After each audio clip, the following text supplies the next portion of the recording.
설 연휴가 시작이 되었습니다. 이 설 연휴를 지혜롭게 잘 보내시기 바랍니다. 좋은 시간 잘 활용하시고 우리가 예수를 바라보고 예수를 매 순간 생각하는 그런 시간을 가진다면 이 명절의 연휴를 지혜롭게 잘 보낼 수 있을 것입니다. 혹이라도 주님을 잊어버리는 그런 순간이 있을 때에 우리도 모르게 우리 속에 이 세상의 것들이 들어오게 됩니다. 그렇기 때문에 매사에 늘 주님을 생각하면서 이 귀한 시간을 보내시기를 바랍니다. 우리 인생의 목표는 주님 앞에 벌거벗은 채로 서는 것입니다. 그 주님 앞에 섰을 때 열문화를 받은 자들처럼 칭찬받는 삶을 살아야 한다. 그것이 인생의 목표다. 어느 인생이라도 이 세상에 영원히 있을 수 없습니다. 반드시 주님 앞에 서게 됩니다.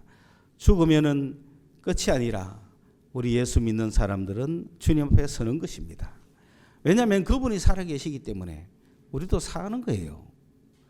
그분이 살지 않으셨다면 이 모든 이야기는 우리가 믿을 수가 없지요.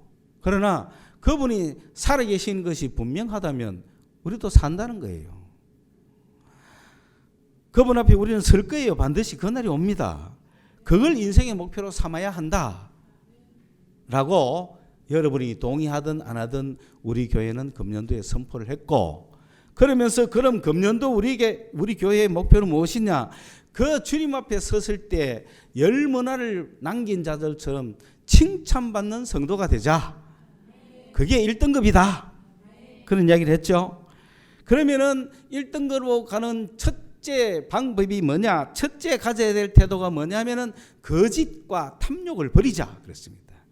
거짓말하면 안 된다. 내가 나 자신을 속이면 안 된다. 그래서 성령을 속이지 마라. 주님은 지금 우리 눈에 안 보이지만 여기 만약에 서 계신다면은 여러분 그 주님 앞에 지금 당장도 서 있는 거예요. 그러면 당장 서 있었을 때 그 주님을 속인다는 건 말이 안 되죠. 아나니아와 삽비라처럼 주님이 안 보인다고 속이면 안 되죠. 그래서 첫째는 우리가 내가 욕심이 있으면 욕심이 있다 그러고, 죄 짓고 싶으면 죄 짓고 싶다 그러고, 욕하고 싶으면 욕하고 싶다 그러면 되지. 왜 거짓말 하는 얘기지? 거짓은 안 된다. 거짓의 아비는 마귀다. 그거는 마귀가 침투한 거예요. 거기는 우리는 하나님의 자녀인데 왜 마귀한테 끌려다니느냐? 그럴 수는 없다. 그 다음에 두 번째로 우리가 거짓과 탐욕을 버렸다면은 내 힘으로 살아갈 수 있는 것이 아니기 때문에 은혜로 살자 이 말입니다. 은혜로 사는 확실한 방법은 성령께 순종하자. 여러분, 세상은 혼자 힘으로 사는 것이 아닙니다. 반드시 누구의 도움으로 살아야 됩니다. 확실하죠? 혼자 살았어요? 아무리 강한 혼자 똘똘 뭉친 사람이라도 혼자 못 사는 거예요. 안 된다고. 그런데도 사람은 착각하는 거야. 혼자 살 수 있다고 착각하는 거예요. 모두가 은혜 받고 살아가는 거예요. 은혜 받고. 여러분, 은혜를 거절하지 마세요. 은혜 받는 걸 신세진다고 생각하지 마세요. 은혜를 주고 은혜를 받고 은혜 가운데 살아가는 겁니다. 자기 힘으로 살아가는 사람은 없다는 걸 아셔야 됩니다. 그렇기 때문에 은혜 중에 제일 큰 은혜는 아버지 하나님이 주시는 은혜죠. 사람은 도움을 줄 때도 있고 못 줄 때도 있고, 실망을 시킬 때도 있고 배신할 때도 있고, 은혜는 그냥 쓴맛을 더 많이 볼 때도 있어요. 그런데 우리 아버지 하나님은 그 은혜의 보좌로 하나님 아버지께 나가서 은혜를 구해라 이 말입니다. 그 은혜의 보좌 앞에 나가서, 그게 뭡니까? 내가 아버지 하나님께는 무조건 나가라는 거죠. 가면은 때를 따라 돕는 은혜를 주신다는 거예요. 그걸 발견해 보라는 거예요. 이거는 하나님이 도우셨구나. 이거는 하나님이 도우셨구나. 그게 은혜예요. 딱 맞는 시간에 딱 주시는 그 은혜를 자꾸 맛봐야 우연이 아니고 하나님의 도우심이 확실히 있구나.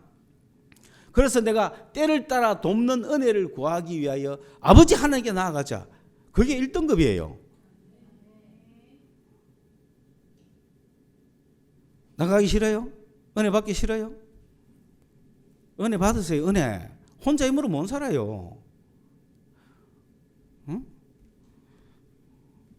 은혜 받는 거를 좋아해야 돼요. 주님 나에게 은혜를 엄청 주세요. 주님 나에게 온팡 주세요.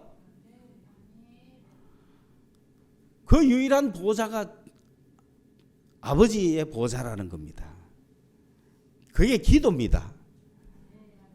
때를 따라 돕는 은혜를 얻기 위하여 기도해라 이런 뜻이에요.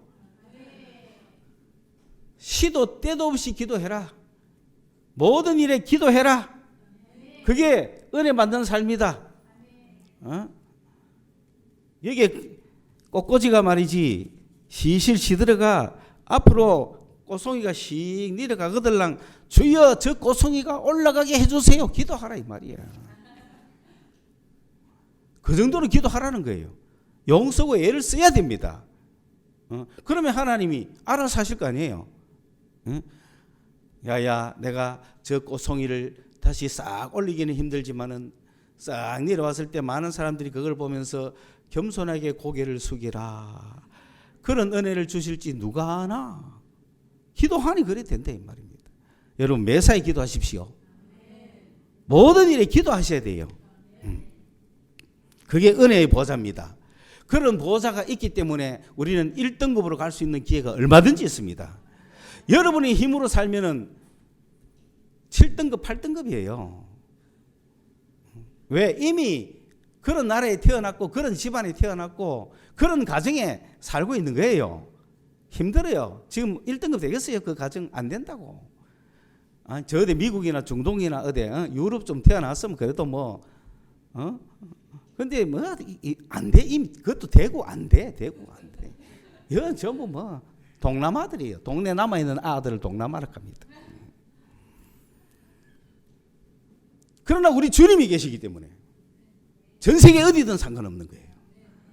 은혜의 보좌 앞에 나가면 되는 거야. 주여 내 인생을 당신께 던집니다. 그리고 그 주님 앞에 내가 의젓함을 보이든지 약함을 보이든지 그거는 알아서 하시라고.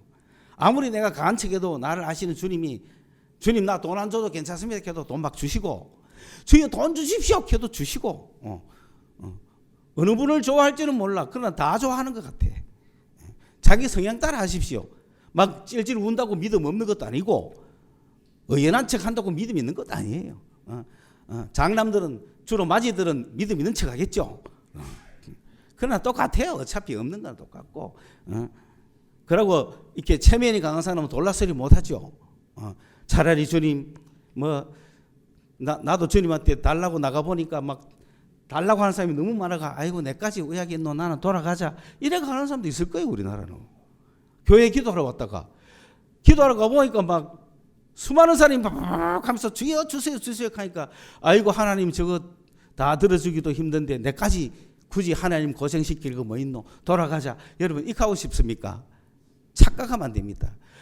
왜냐 아이고 사람이 이렇게 많아가 공기 막 마시고 있는데 내까지 나가서 공기 마시면 저 사람한테 피해 안 주겠나 그런 생각합니까? 아니죠. 주님의 공급은 무한정인 거예요. 공기를 막 쉬라고요. 안 쐬는 자기가 손해지 내가 안 쉰다고 다른 사람 많이 쐬는 거 아닙니다. 은혜라는 그런 것과 같은 겁니다. 여러분 은혜는 다 받을 수 있어요. 그래서 절대평가라고 하는 겁니다. 절대평가 다 할 수 있으니까 누구가 되면 누가 안 된다 이게 아니에요. 다 할 수 있어요. 그러니까 절대평가를 갖고 계시는 주님 앞에 절대적인 은혜를 받으셔야 된다 이 말입니다. 그러므로 오늘 우리는 이 땅에서 살 때 1등급으로 살려면 은혜 받는 삶을 살아야 된다. 은혜 받는 삶이라는 것은 하나님의 도움을 입으며 살아라. 하나님의 도움을 입기 위해서 은혜의 보좌로 열심히 나아가라. 마음껏 나아가라. 내 체면 불구 그런 거 보지 마라. 내 자격 보지 마라. 아이고 나는 뭐 예배도 한번 안 드리는데 자격이 있겠나. 그런 거 아닙니다. 은혜의 보좌는 열려 있습니다. 누구에게나. 그 은혜로 오신 주님 앞에 나아가서 나 주님의 은혜로 살아야겠어요. 나는 내 힘으로 못 살겠어요. 그렇게 자기를 빨리 깨닫는 것이 1등급으로 가는 방법입니다. 오늘은 은혜 받는 방법을 말씀드리겠습니다. 은혜 받는 방법. 그러면 어떻게 하면 은혜를 받을 수 있을까? 은혜 받기 위해서는 여러분 마음과 생각을 많이 바꾸셔야 돼요. 마음과 생각을 많이 바꾸고 어떻게 하면 은혜를 받을 수 있는 그 방법도 알아야 돼요. 그래서 사실 생각만 바꿔도 은혜를 받고 마음만 바꿔도 은혜를 받는 것이 너무너무 많지만은, 그러나 전체적으로 말씀에 의거해서 간단하게 말씀을 드리면, 이제 앞으로 내가 어떻게 하면 은혜 받을 수 있을까? 여기에 지금 관심이 가야 되잖아요. 내가 어떻게 하면 은혜 받으면서 살까? 어떻게 하면 주의 도움으로 살까? 주님이 주시는 도움으로 내가 어떻게 살까? 그거에 여러분이 지금 생각이 가 있어야 됩니다. 그러면은 연말에 1등급이 되어 있다 이 말입니다. 어떻게 하면은 주의 은혜를 받을 수 있을까? 그 생각을 하면서 사셔야 됩니다. 그것을 앞으로 해나갈 때 있어서 가져야 될 첫 번째 생각은 주님은 변하지 않는다는 겁니다. 주님은 변함이 없으십니다. 어제나 오늘이나 영원토록 동일하십니다. 성경에서 바라본 예수님이나 오늘 우리가 만난 예수님이 동일하신 분이에요. 주님은 영원토록 동일하신 분이에요. 그걸 기억하셔야 됩니다. 그렇기 때문에 우리는 여기에서 가져야 될 기본 원칙, 하나님은 절대로 변하지 않는다. 그리고 인간은 어때요? 인간은 변해요, 안 변해요? 변하죠. 왜 변합니까? 인간은 똑같아요, 안 똑같아요? 안 똑같아요? 저 아담 시대나 우리나 인간은 똑같아요, 안 똑같아요? 인간은 똑같은데 왜 변합니까? 세상이 변하니까. 시대가 변하니까 인간이 변하는 거예요. 그러나 인간 본질은 똑같아요. 이 똑같은 인간 본질은 세상 따라 변하는 거예요. 그래서 인간은 변한다고 생각을 해요. 그런데 그거는 변화가 아니에요. 주님은 변하지 않지만 여러분 인간은 다 똑같죠? 다 똑같은데 다 죄인이죠? 다 죄인이니까 이 인간이 변해야 되겠어요? 안 변해야 되겠어요? 죄인인 인간이 변해야 됩니까? 안 변해야 됩니까? 인간은 변해야 되는 거예요. 주님은 변하면 안 되죠.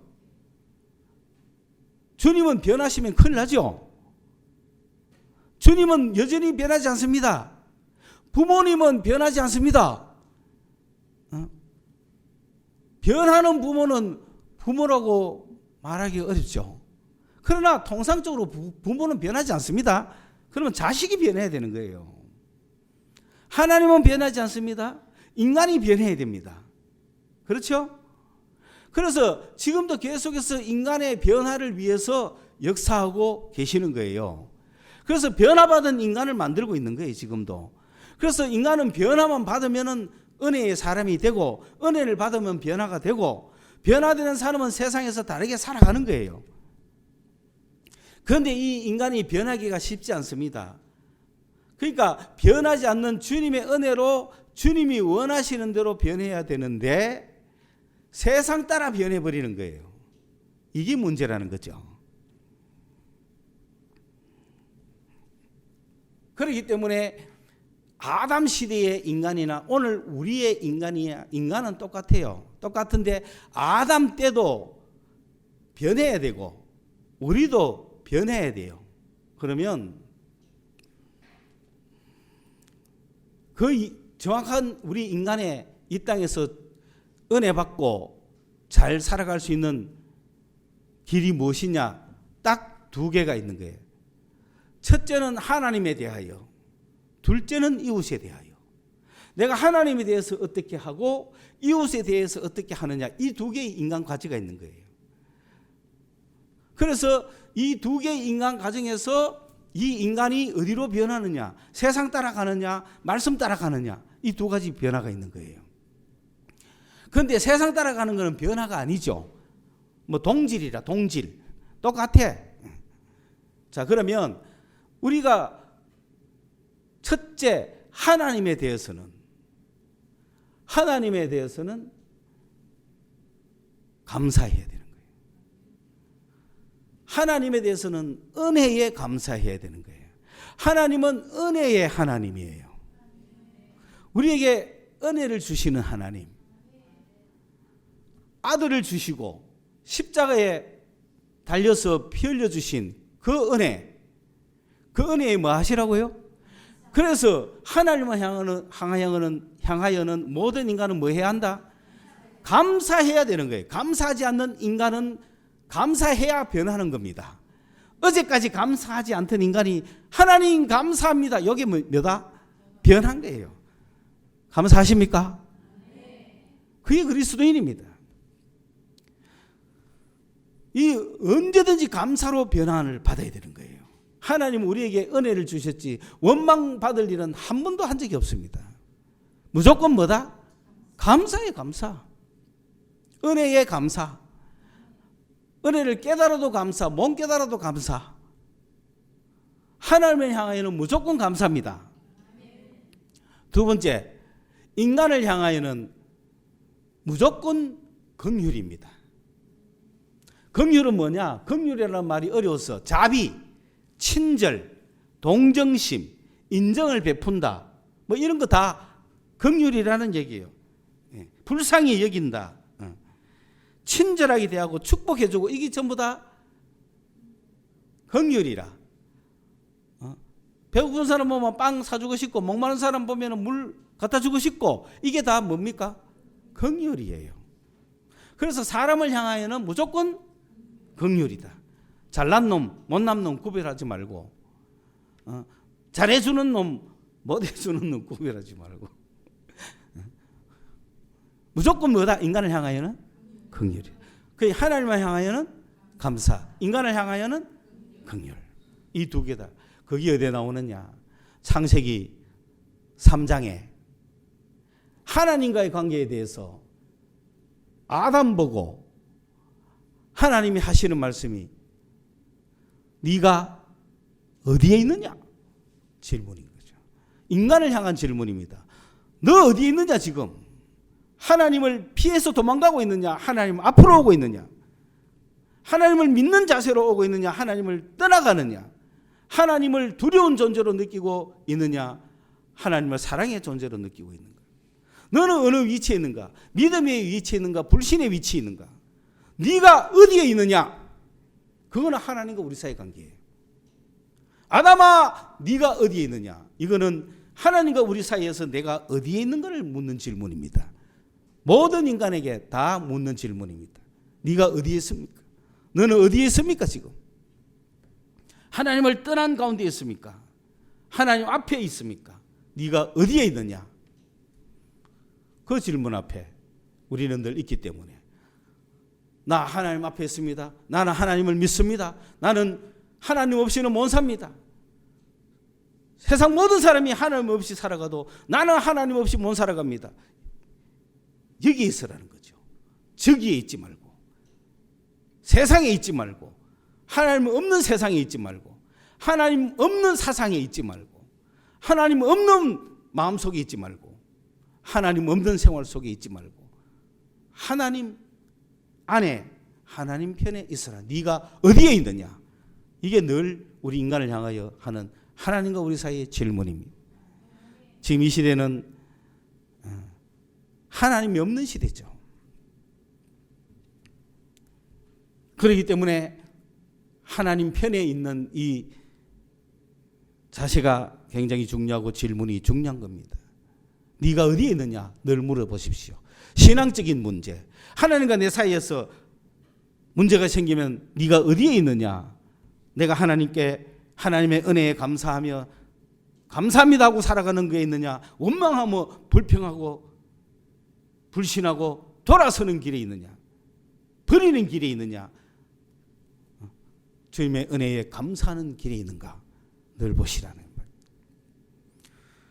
두 번째, 창세기 4장에서는 이웃에 대한 질문을 합니다. 가인을 보고 네 아우 아벨이 어디 있느냐. 여기서 잘 보시면 돼요. 사람을 향하여는 네 아우 아벨이 어디 있느냐. 여러분 어때요? 그럼 뭐렇게 돼요? 찾아올게요. 그래야 될 거 아니에요? 안 그러면 내가 잘 돌보고 있습니다. 하든지. 예, 잘 있습니다. 하든지. 내가 지금 놀아주고 있는데요. 하든지. 그래야 될 거 아니에요. 그런데 뭐라고?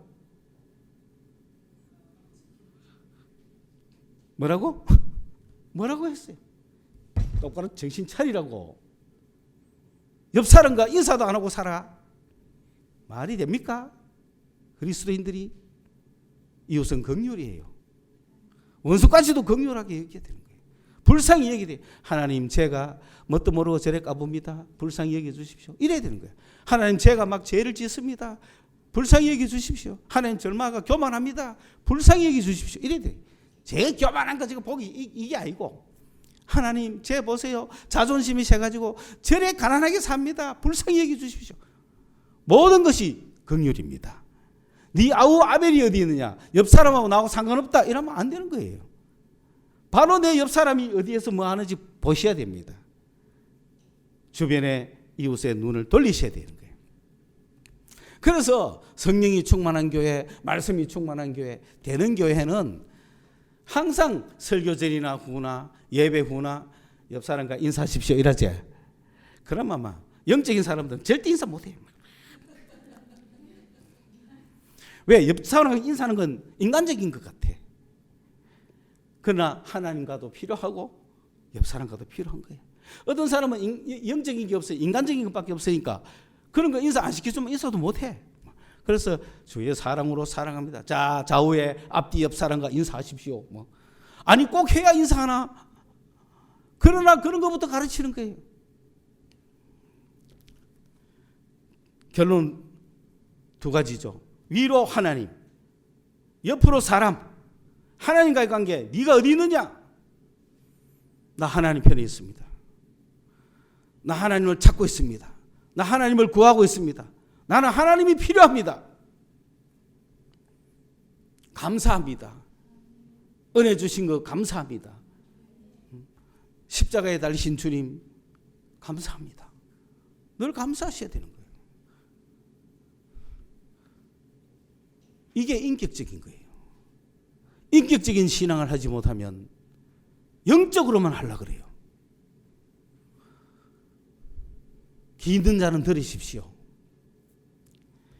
인간적으로 예수 믿는 사람이 있고 영적으로 예수 믿는 사람이 있습니다.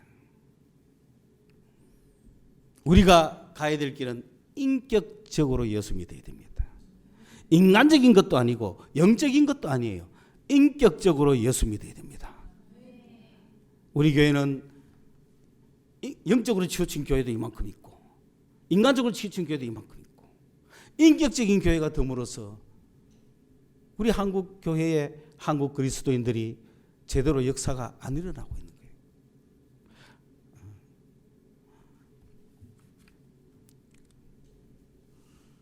그런데 영적인 쪽으로 가려는 게 우세해요. 영적인 것으로 예수 믿으려고 하는 사람은 영한테 속는 경우가 너무 많아요.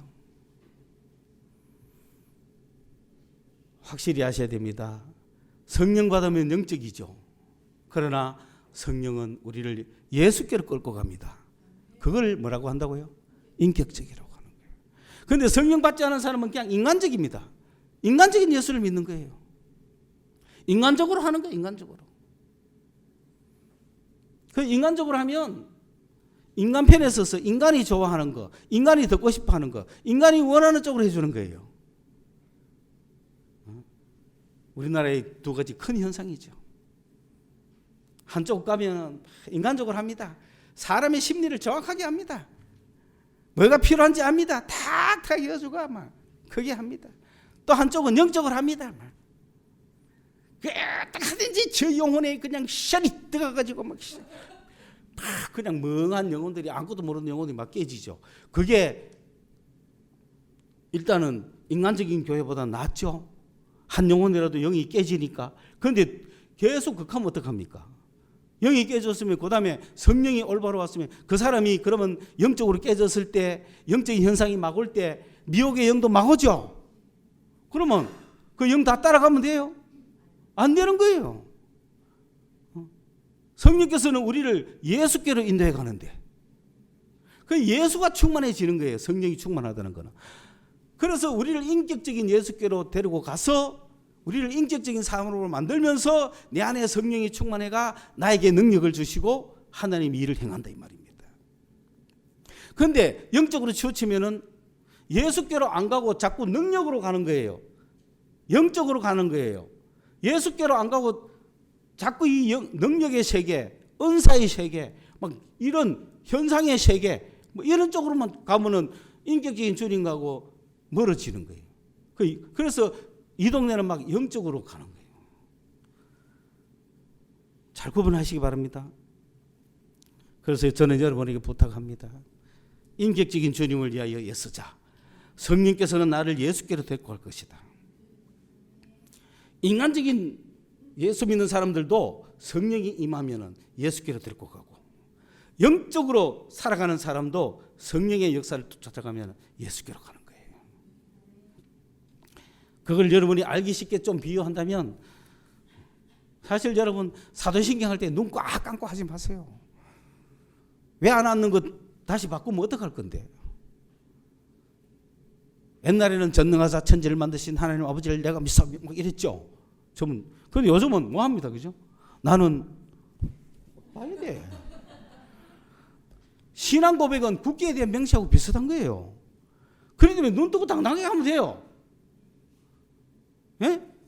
선서하듯이 나는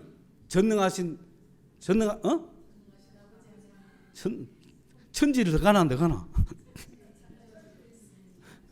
모르잖아. 그러니까 선서문은 보고 이렇게 해야 될 거 아니야. 선서문을 모르잖아. 나는 전능하신 아버지 하나님 천지의 창조를 믿습니다. 나는 전능하신 아버지 하나님 천지의 창조주를 믿습니다. 인격적이란 말이에요. 인격적. 이게 바뀌놓으니까 영적인 사람이 혼란스러운 거야. 그 교회 가기 싫어.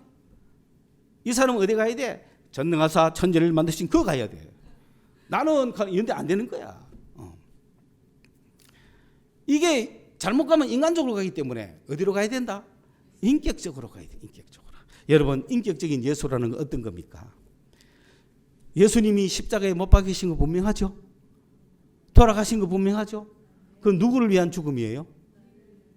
나를 위한 죽음 맞습니까? 그게 인격적인 거예요. 그러면 여러분이 어떻게 살아야 되겠어요? 에?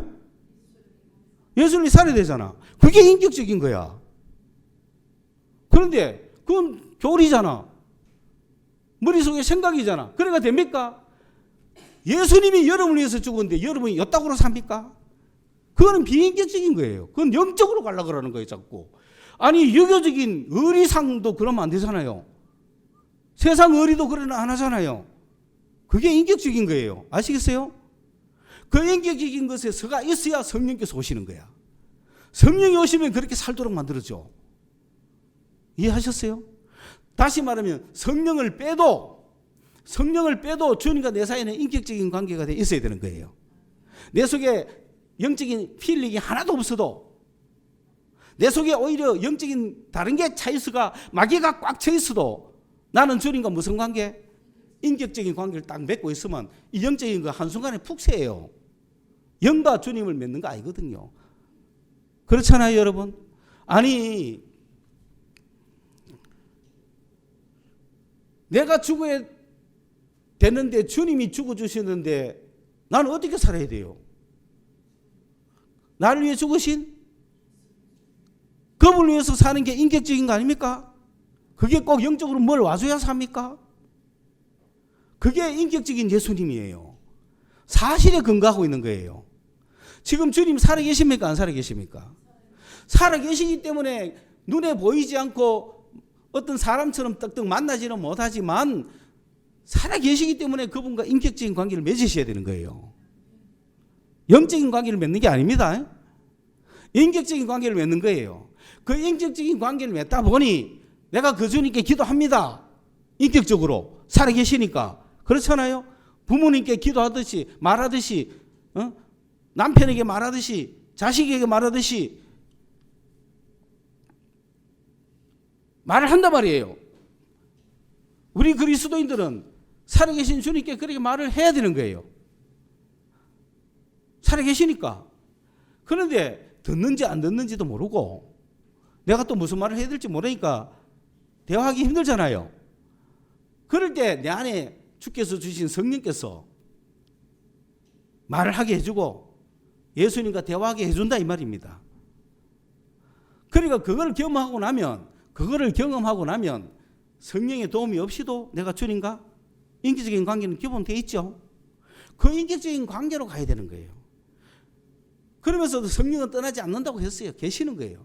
자, 이런 상태에서 미혹의 영들, 악령들이 막 돌아겠죠.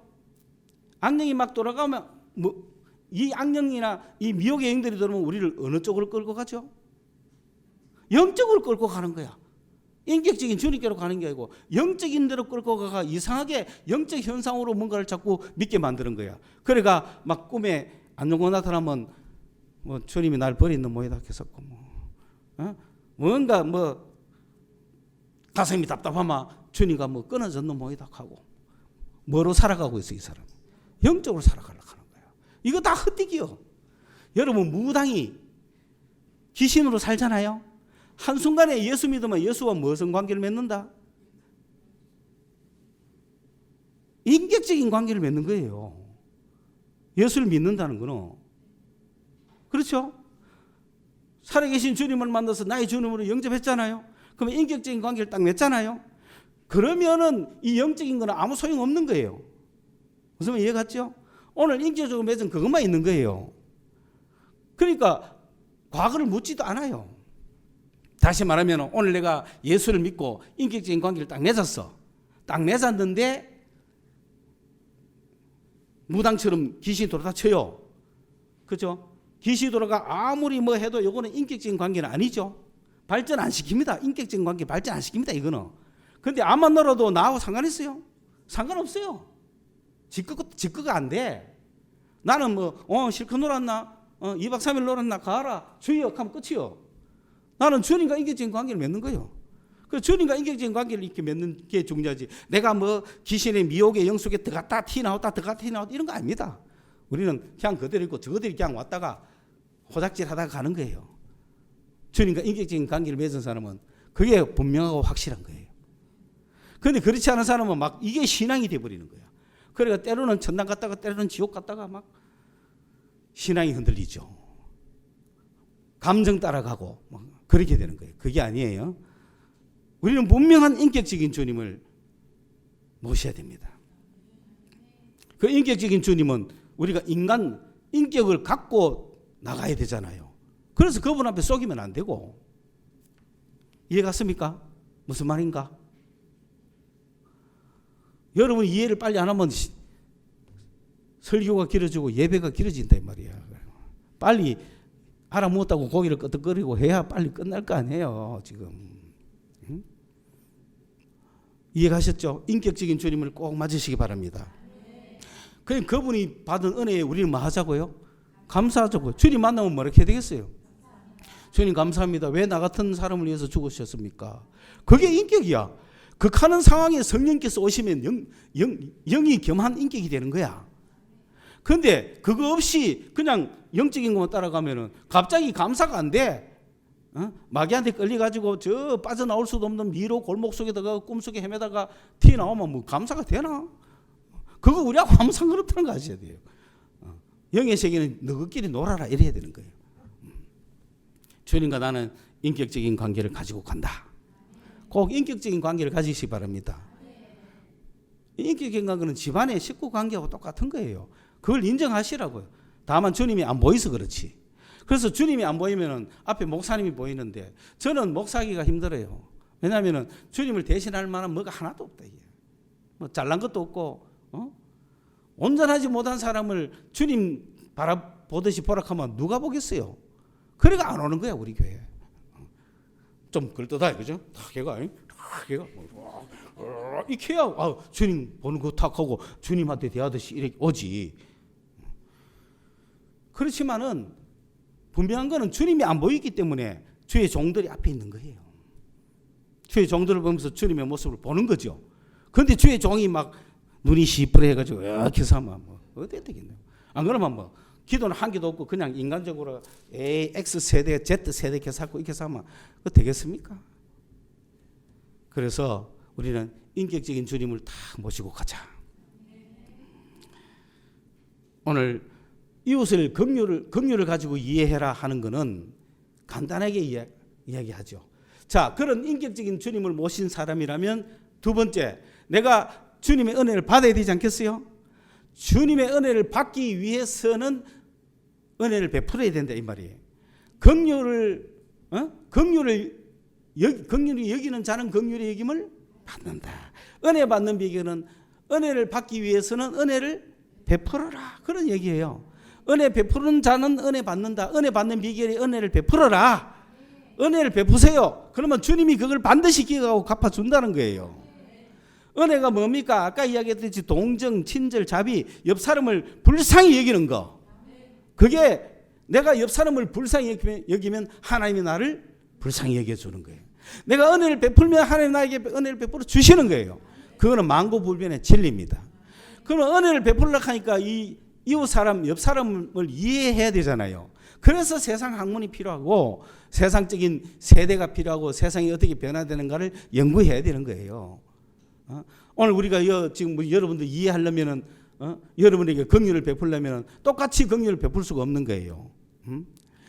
왜냐하면 저는 제 지식으로 여러분에게 은혜를 베풀기 위해서 야구르트 한 개씩 다 돌리라 하면 우리 박우상 집사님이나 송 집사님 정도까지 전후 세대, 전통 세대, 기성 세대, 그 다음에 송 집사님부터 우리 시대까지 베이비붐 세대까지는 그래도 야구르트 주면 먹습니다.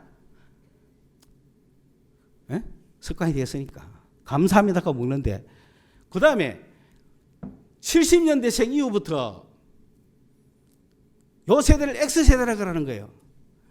X세대는 촌에서 큰 사람은 묻고 도시에서 큰 사람은 버리봅니다. 이 뭐 하는 짓이고 하고. 80년대 이후부터는 Y세대. Y세대는 욜로족입니다. 한 번뿐인 인생 미쳤다고 고생하나. 지금 내가 소소한 행복을 즐기면 땡이야. 95년생 이후 세대, Z세대. 파이어 세대라고 합니다. 파이어 세대가 뭐냐? 파이낸셜 인디펜던스. 경제적으로 독립했어. 리타이어 얼리. 빨리 은퇴했어. 전 세계를 누비자. 그러니까 Y세대하고 다른 점은 뭐냐면 Y세대는 내가 열심히 해가. 벌어가지고 내가 여행해야지. 벌어가 여행해야지.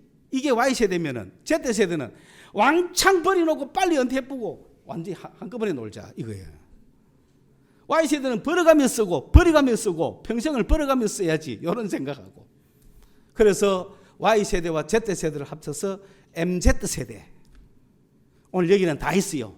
저 전통세대, 우리 박우상 집사님 세대, 전통세대, 농촌사회, 전통적인 1차 산업시대. 그리고 그 다음에 송 집사님부터 우리는 전부 베이비붐 세대. 이 베이비붐 세대는 등수가 문제예요. 등수. 왜냐하면 숫자가 하도 많으니까. 니 밑등이 했나가 그 시대 그거요. 니 어느 집에 사노? 무슨 차 사노? 전부 니 몇 평 사노? 이걸로 끝내줍니다. 지금 이 사람들 지금 전부 60, 70 다 넘었죠. 이 시대는 전부 그걸로 비교합니다.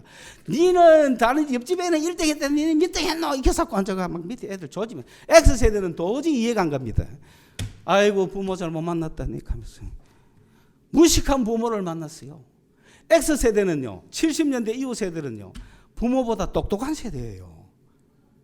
그러니까 부모가 지도가 안 돼요. 그래서 X세대라. 어디로 튈지 모르겠다. 도저히 속을 모르겠다. X세대는 정교조가 훌륭해 보이는 세대입니다. 의리한 교감보다는 전통 보수적인 어른들보다는 이 세대들이 더 쌈박하게 보는 세대. X세대까지. X세대까지는 그래도 부모가 막 좀 칼 때 속으로까지 겉으로까지는 못 켜요. 회사 들어가도 커피 타온나 하면 아이고 뭐 내가 뭐 커피 타러 왔나 해서고 막 이하면서도 타줍니다. 그런데 Y세대 들어가면 당신은 뭐 손이 없나 발이 없나 이게 업무에 들어갑니까 안 들어갑니까 하고 막 미쳤어요 하고 이게 요새 시대가 어디 시대인데 지금 이하는 시대입니다. Z세대는 꿈도 못 꾸는 거예요. Y세대는 탁 태어나니까 컴퓨터가 있어요. Z세대는 탁 태어나니까 휴대폰이 다 있는 시대야. 공중전화 저거 뭐 하는 곳이지? 이럴 거야. Y세대는 전동 타자기 보면서 저거 뭐 하는 거지? 저거? 그런 시대인 거예요, 지금. 시대가 이렇게 변해 있는데 어른들은 한 개도 안 변해갖고 막. 전기 안 올까봐 초를 갖다 놓는 어른들이죠. 성냥 준비해놓고. 분명히 있을 거야. 그런데 Z세대 그런 거 안 합니다. 전기 안만 가도 폰으로 그냥 다 비춰봅니다. 시대가 달라졌기 때문에 그들을 긍휼히 여기고 사랑하려면 그들을 이해해야 되는 거예요. 그들의 고민이 뭔지 알아야 되는 거예요. 고민이. 그렇죠? 그래서 시대마다 우리 시대는요. 네 몇 등 했나 이 소리 때문에 힘들어. 그때는 60명이나 한 반에 3분의 1은 20등까지는 공부하는 애들이고 끝에서 40등에서 60등까지는 나는 공부하고 거리가 멀다 아예 선언하는 애들이라. 그리고 중간치기가 있고 그러니까 사회가 흘러간 거예요. 그 사회가 굉장히 좋은 사회였죠. 그런데 X세대는 IMF를 맞았어요. 정규직이냐 비정규직이냐 굉장히 민감한 거야. 그들은 내가 정규적으로 임용고시 됐냐 기간제냐 이걸로 막 목숨을 걸어. 막. 내가 기간제라는 걸 막 들킬까 봐 막 괴로워하고 그래서 비정규직 그 이야기 하는 거예요. 정규직이 뭐라고. 그런데 Y세대는 정규와는 비정규가 뭔 관계인데 이거지. 내가 정규 하다라도 때려치우겠다 이거지. MZ세대가 그런 세대라. 내가 맞으면 가고 안 맞으면 안 가.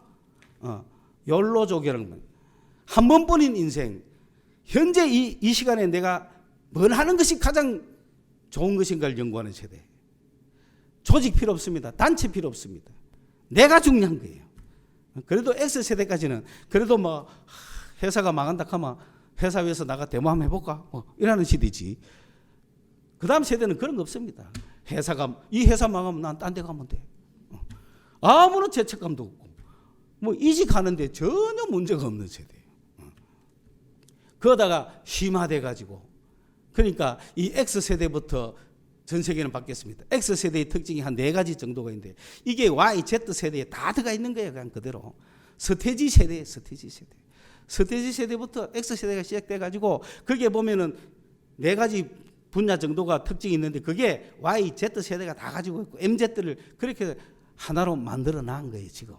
그래 어른들이 애들 그렇게 이해 안 하고 자기식으로 우리 시대식으로 뭐 딱 만나봐자 니 뭐 결혼했나 묻고 몇 등이고 묻고 어느 학교 들어갔노 묻고 답답해 죽는 거예요. 애들은.